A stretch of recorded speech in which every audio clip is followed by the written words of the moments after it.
JK Fiber Arts. Today we are going to be spinning up some mystery fiber. So here is a good lesson. I write down everything I do when I dye, the type of fiber, how much it weighs, dry goods, everything. What dyes I use, how I mix them, what depths of shade, all of it.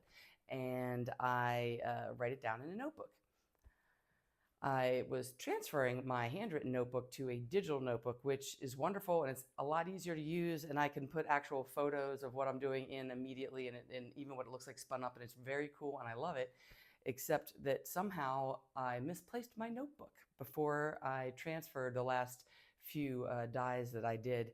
And for the love of me, I can't remember what this fiber is. It's been a couple months now. I've been looking for my notebook and I can't find it. I know it's here. It will materialize at some point. I'm actually a pretty organized person, so it's a bit unusual, but I'm virtually certain it's somewhere in my basement. So what I have here is this beautiful mystery fiber. And what I was doing was an exercise in how much white is too much white for a fiber. So this fiber, if you looked at this, actually this doesn't represent all of the colors here. Let me see if we can get some additional representation here, because I kind of divided it all up. Here we go. So there's also some of this brown here with the orange and the red and the blue. And you would think, what the heck are you thinking there? So what I was thinking was, when you have this much white with it, that it would spin into a lighter pastel color and that it would look pretty darn cool. And you'll see that that's what's happening. So what I've done is I've divided this into thirds, and we're going to spin this for singles. Now I have one single complete, but I'm not going to show you till the end what it looks like. And then this is the second single right here that I'm working on right now. You can see this is the same exact dye job here. Some areas have a little more white than others, but there's the same amount of white down in here. So you'll see that there's going to be some white, a little bit of dark in this purple here. So I'm going to spin this, and I have this on the wheel right now, so I'm going to get through this piece first right here. And I'll show you what that looks like. I'm going to spin this for socks because I'm virtually certain this is a sock yarn of some sort. It has a little bit of halo to it. I do not think that it's a blend, although it could be. It's very slippery, has a shortish staple, so you know, if you do this, right? So my staple's pretty short here. Let's do another one. So you can see my staple is kind of short, couple inches maybe. And so I think it's probably either merino or some sort of merino blend, because there's a little halo to this. Then I thought it might be some BFL, but BFL has a longer staple length. So some sort of merino, maybe superwash, although again, there's a halo, so I'm not sure about that. It's really soft and floofy and airy though. And as I spin it, it has a lovely, lovely halo. So what I'm going to do is start spinning, and we're going to spin thin today, and I'll show you a couple ways to do that. All right, we are ready. Say hi, Feeny. Finn is 1 year old this week, so he had his first birthday, and he's super cute, and we're following that up Thursday with him getting neutered. All right, Feeny, go play with Daddy. All right, so now we are going to go ahead and get started with this. So I'm already in the process, but I'm just going to break it so you can see what we're doing here. And you can see this is so fine. This might be superwash, but I am not going to throw it in the washing machine to find out. That's for darn sure. So here we are, and I'm going to join, and when we're done here, I'll show you what the bobbin looks like. So I am using my double treadle. This is my Kromsky minstrel wheel, and I have my double drive, one going through the smaller whirl on my standard whirl, and the other is going through the bobbin here. And we are all set to go. And I did notice that this takes a lot of twist. So I joined doing the hot dog method, and we'll break it off and do, I know you see me do this. I've been practicing that other method that I showed you, but I'm still not super great at it. So what I'm doing here is I'm just doing the short forward draw, and that is a great way to spin very consistently thin. And you can do it really fast, how much twist you need. So this needs a lot more twist. and it's going to give you this beautiful thin fiber here. And I had it on the white side. I guess I should have it on the dark side, huh? So here is our fiber, and then let me show you our WPI. And I'm doing this, it's probably a little bit higher than a 40 WPI.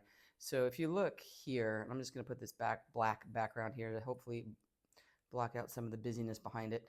And I can wiggle this around in the 40 a little bit, and I can see that there's room on the sides.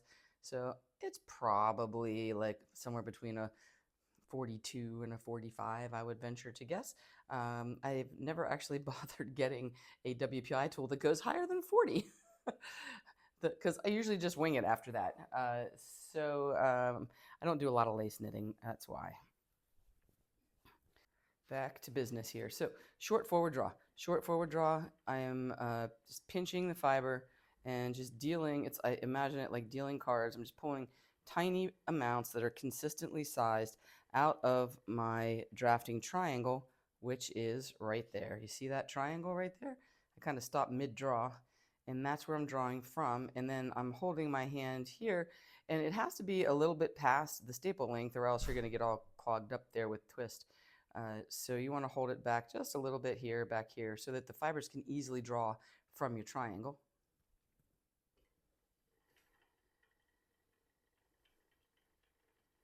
And again, I'm doing some fairly quick treadling on this. You see how this advances, and then I'll do a ply back test again so you can see it.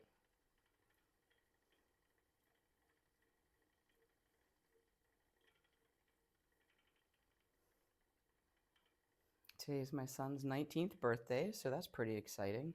Can't believe he's 19. And he's got a date, so he's going out with his friend on double date. Ah! And what else is happening? Anything thrilling? I got a new bike, which is really thrilling for me. It's a new e-bike, and we're going to be riding in the Philly 20 bike ride. That's 20 miles all around Philly, which is very cool. That's coming up in about a little less than 3 weeks. All right, let's take a break here and see what we got twist-wise. So here is my single, and looks pretty consistent, but you won't know till you do the ply back test. And then all flaws will be revealed. And this is about the same as the other one as far as thickness goes. I can see the brown on either side of it just barely. And let's see here. Let's do our ply back. Actually, that needs a little more twist. I'll show you. So here's the ply back test here. Ply back test. And it's very, very close to being what I like. I think if I'm going to use this for socks, I want just a tiny bit more action here. Not much. Another couple treadles. There we go. So that's more like what I'd like it to look like. You can see that right here.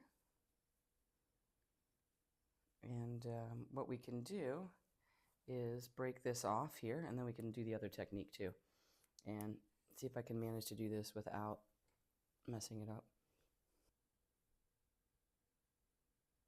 Okay. So here is my little ply back test, and now I can use that to measure. And that's what it looks like right there. And I like my angle of ply, and I like all of that. So the angle of ply we would use with our spinning tool here. And what I do is I line it up here, and this is hard on white yarn, but the 30, it's right on 30. That's you just have to pick one that you can see pretty clearly, and the one that I can see clearly is dead center, and it's lining up. So these angles are going this way, lining up with this 30 right there.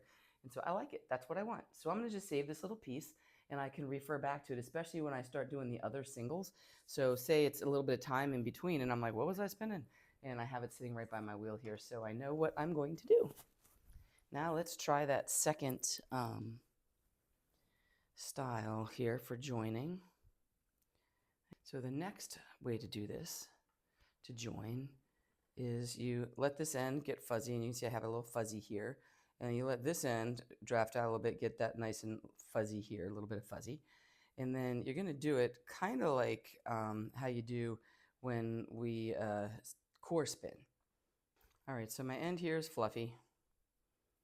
And so what I'm going to do is I'm just sort of pinching these two together here like that. Not this part, that part just got in the way. That part does not belong there. Okay. And what I'm doing then is I'm just kind of drafting down a little bit and I'm letting the twist come onto here. And then as that happens, I'm just letting that roll back. And there you go. And we're on. And that's the other way to join it. I think that's a great way to join, but I am more proficient at the other way, and I don't see any reason for me to change at this point in my life. But I keep practicing it. You never know. Maybe someday I will like it better.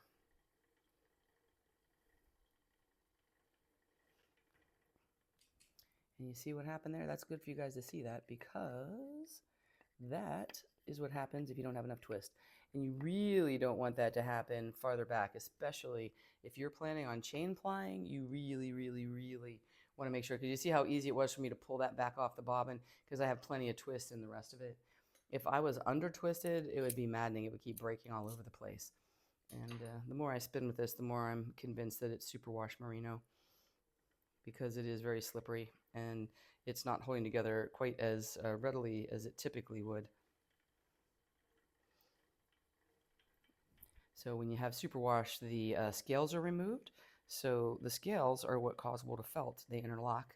And when you have superwash anything, they remove the scales by using, I think it's a gas that they use.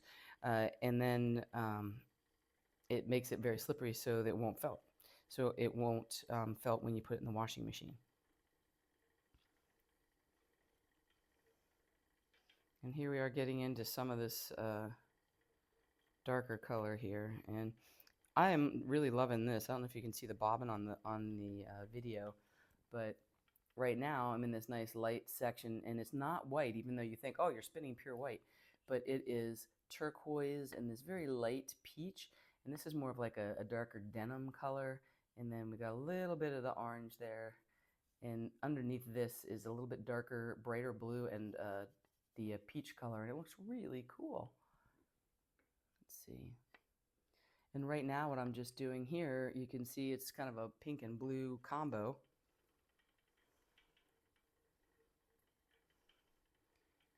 Keep doing this. Yeah, I'm sorry I didn't get a video last week. I just had so much to do. It was not happening. And I had a couple of social commitments that I really needed to attend. I'm not super social in real life. I usually beg off most things. That's why I have so much time. I use up all my ability to handle people when I'm at work. So when I'm here, I'm just like, oh, this is my happy place. It makes me so happy. Oh, a little too fast.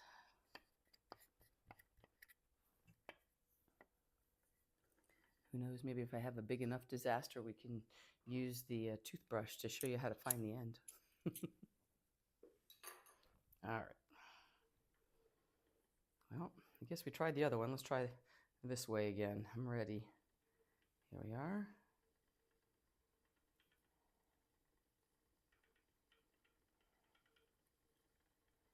So I'm pulling that down a little bit, just like I do when I'm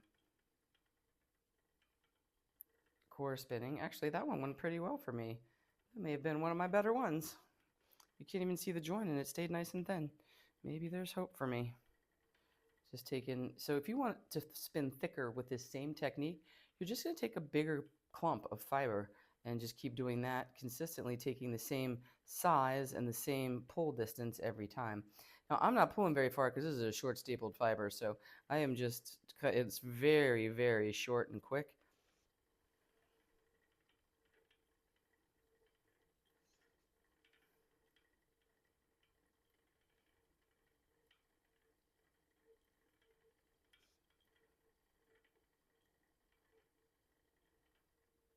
And let's see what we get here. Now, that does not have quite enough twist in it, so I would like more twist. I think that's better. And let's see how it fares to our sample piece here. And I think it looks pretty good, especially down here. I let go of it just now. I don't know if you saw when I did that. Well, let's just redo it because I was holding it and I let go of it. There we go, that's better. And you can see here, come on, pinch it, that we're about the same. Put this underneath. So anybody would be happy to have that kind of consistency in their yarn, I think. And we just confirm that we're on track.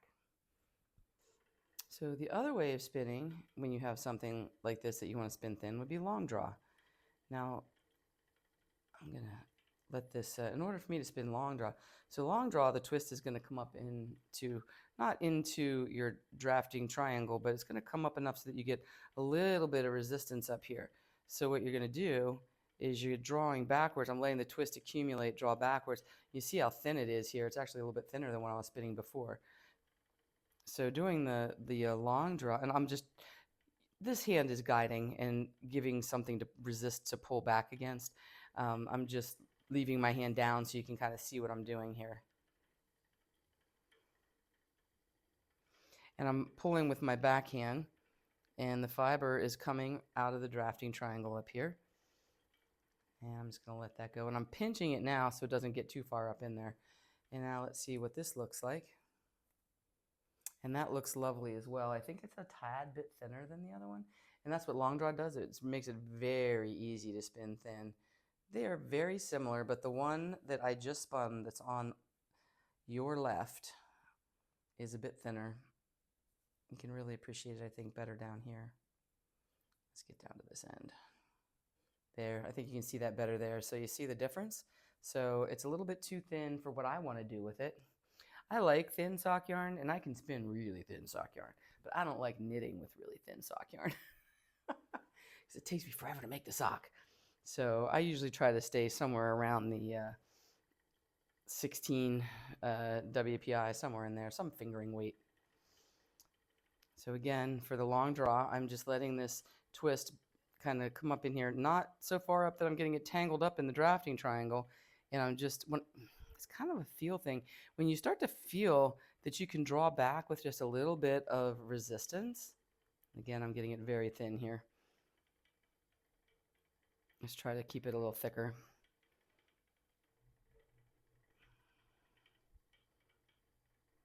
And again, I'm letting this twist come up in here. And this is a very short stapled fiber, which makes it difficult to spin long draw, but it's doable. And it looks nice and consistent. That was a much better effort. And let's check just to make sure we're staying on our WPI. Yep, yep. And then I'm going to do this. And now this one I think is a little bit thicker now, so we got to pick a middle ground here. So we have that one and this one. Oh, I love the color on this though. Look at that. So let's do it a little thinner. So what I can do is I also could have used a little more twist. So all I'm doing is I'm pinching here and I pulled back and I just made it thinner. Add a little bit of twist and voila. And now they're basically the same. I might have got a little overboard and made it a little bit thinner, but they're basically the same. So I'm just going to keep on doing this. I said I was going to put some pictures up of my vacation after the last video when I got back, and I didn't do it. So maybe I'll stick one at the end of this video because it was just such a beautiful trip. Oh, it's going to keep me inspired for a long time. So for this particular one, I'm going to stick with the short forward draw because, one, it's a worsted spin, so for socks it'll be a little more durable, and you know it's comb top, so it's a worsted top, and it's a worsted spin. Isn't that beautiful? I love it. And that should give us everything we need for a nice sturdy pair of socks. So what I want to show you too is we can kind of come in on this bobbin here, and then I'll show you the first single that I finished. If you look at that, does not look so pretty. It looks like a very light denim with a little tiny bit of dark denim and some kind of a peachy pink kind of a color in there. I think it looks really cool. I think it's going to make a really neat pair of socks. It'd probably make a really neat wrap too, but I don't have enough for shawl. I only have 2.7 ounces because, again, it was a tester that I was testing out this technique. So the take-home message here, and what I want to show you, is that sometimes it's hard to tell what you're going to get because, honestly, I looked at this and I was like, oh, this is crap. I was like not enamored with it in any way.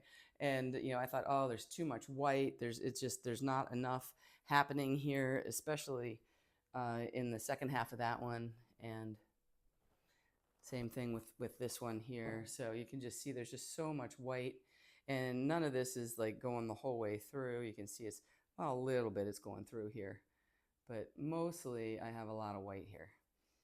And you think, oh, that's just going to be terrible.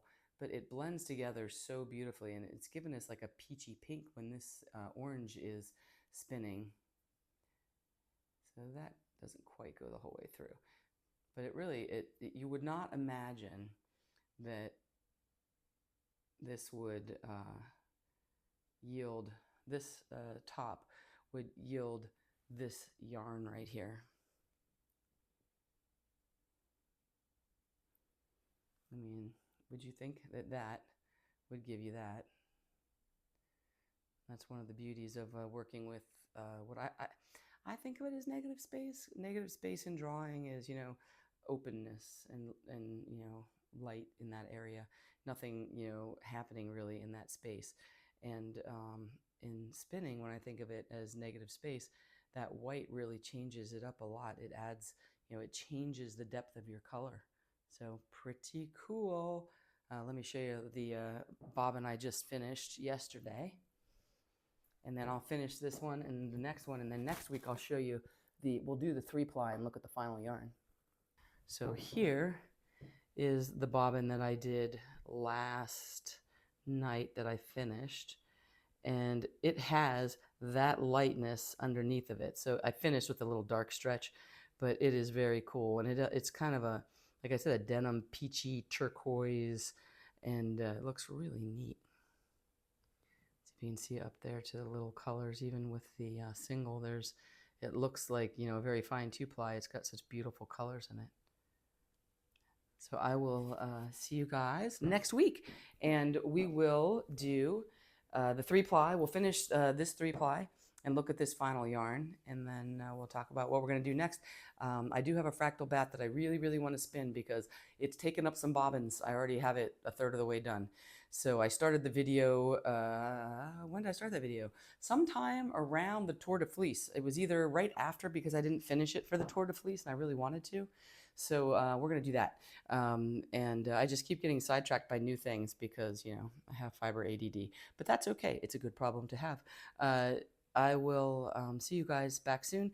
If you want, check out my shop. I have a fall update. The falling leaves one went like hotcakes. I don't think there might be a bat left. I don't even know if there is. I think all of it sold. But there's still lots of other gorgeous stuff. That cider press, which I love, and some neutral fall colors that I really like, bunch of cool stuff. So check it out see if it's anything you're interested in. Oh, and how could I forget this part? I just started having international shipping, and it's free shipping over $125. So I will see you guys next time. Until then, spin now.